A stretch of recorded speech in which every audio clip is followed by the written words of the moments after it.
Hello, beautiful, amazing, fantastic world, and you, wonderful, wonderful individual.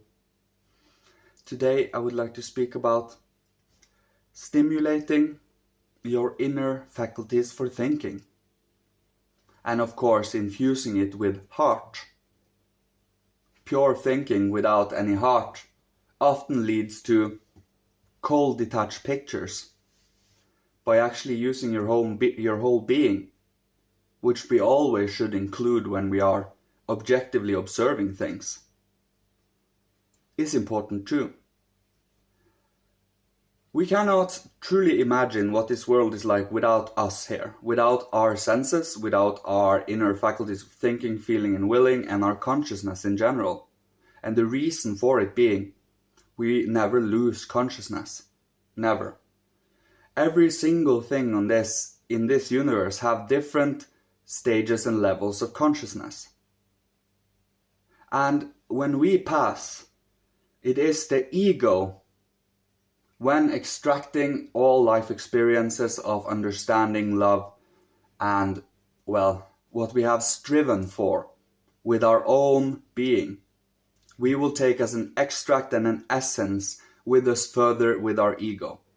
The ego will leave behind the etheric body, the physical body, and for a little while the astral body. The astral body will grow to epic proportions, the universally sized proportions, so that it can, your astral body is your longings and also your passions and pleasures, pains, dreams. And when the astral body grows to cosmic proportions, the ego is going its own way for a little while. When it comes back to the astral body has been blown up and then it comes back down to itself in a sense. And then it has also been worked upon by the cosmos, hence karma and so on.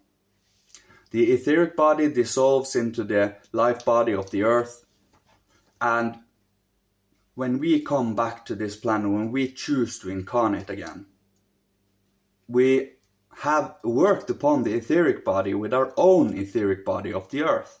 So when you come back, you use the etheric materials to build a life body so you can, be born in a physical body. To awaken and actively using your own inner faculties for thinking, feeling and willing. To illuminate many of the concepts that spiritual science has to offer. To be able to immerse yourself in it with your own freedom. It's something you have chosen for yourself, of course.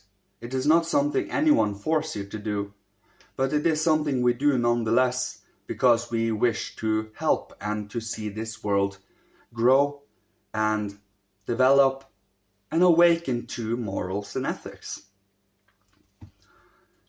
Of course, it is about a practice. It is about staying strong to not being dogmatic, not being fanatical, to truly take every day in strides and still have a center for, you have an anchor. So whenever you wake up, you come back to yourself and your work.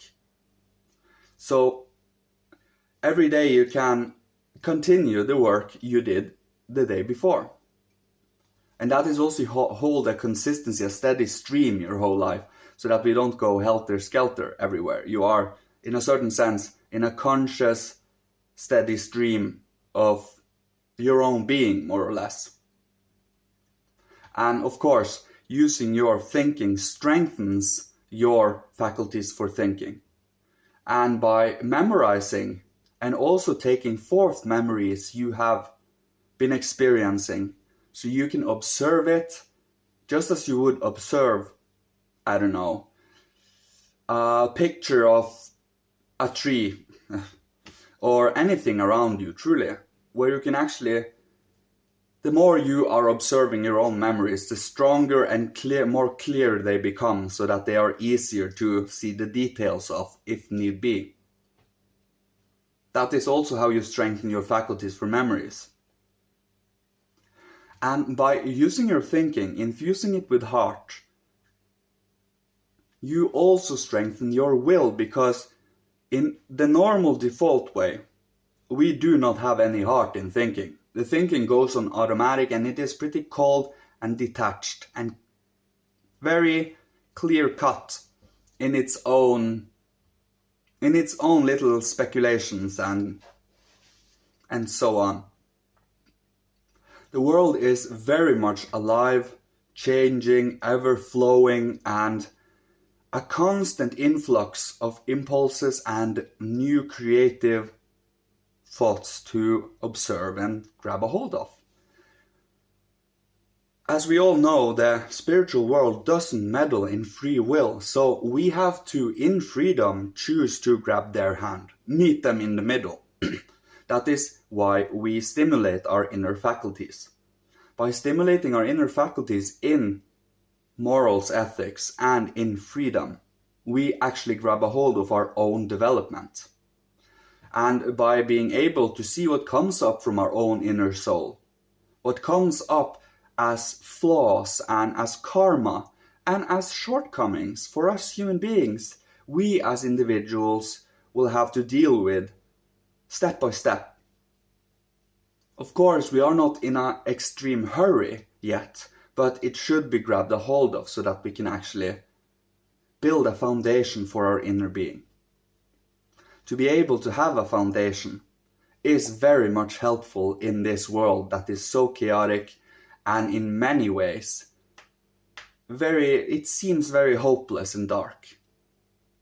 But if we, with our thoughts infused with heart, observe the world in love and dignity, we can actually be from the silence of nothing. You can start to see what is building this everything. From nothing comes everything. With your thoughts, feelings, and will, you can be able to listen in the deep silence, and from the deep silence the spirits speak. And by listening to your soul also, your emotions, going through whatever intensities in any regards and in any observed situation, and to stand strong in it until it is transformed, until it is more of a help and an instrument to you than it would be an enemy and a pain. Then you can truly be able to embody yourself, embody your being. So you are thinking, you are feeling, and you are using your will to achieve the betterment for yourself and everyone around you. Being able to actually bring out the good and the true from your own soul. By stimulating your inner faculties, it will become easier over time. And of course, you will also be given new heights to climb. It is a never-ending climb. And becoming comfortable in this never-ending climb, in this never-ending change, in this forming, shaping, and stimulating of our personality and also our four faculties: physical body, etheric body, astral body, and our ego. By being able to see these things and to grab a hold of them in concrete reality is also part of the whole process of this.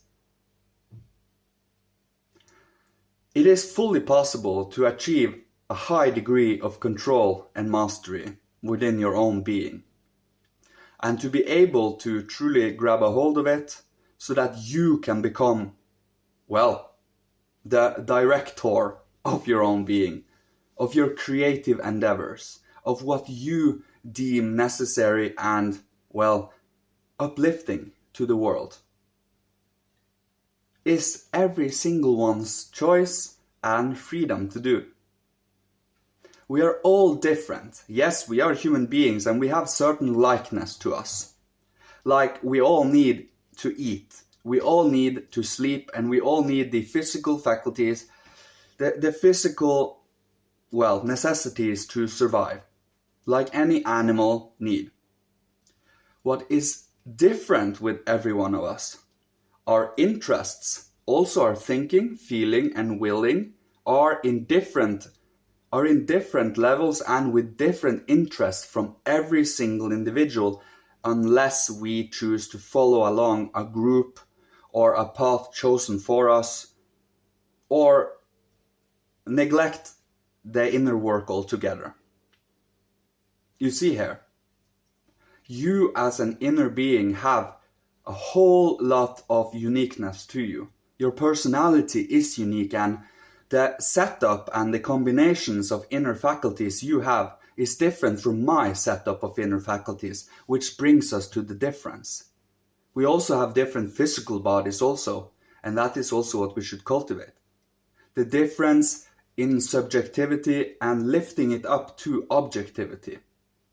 The subjective is the objective. So every uniqueness is an objective thing. It is meant to be objective like that. And that is also how you become grateful and hopeful for mankind. Because you see that there are still many, many cool mysteries and enigmas to solve. And I think this was everything for today. I had to give a more uplifting video today. Yeah, it's been a long weekend, so I thank you all, and may you be blessed, protected, guided, loved, and may you be on your path to your unfoldment of your being. I love you. Thank you so much. Goodbye.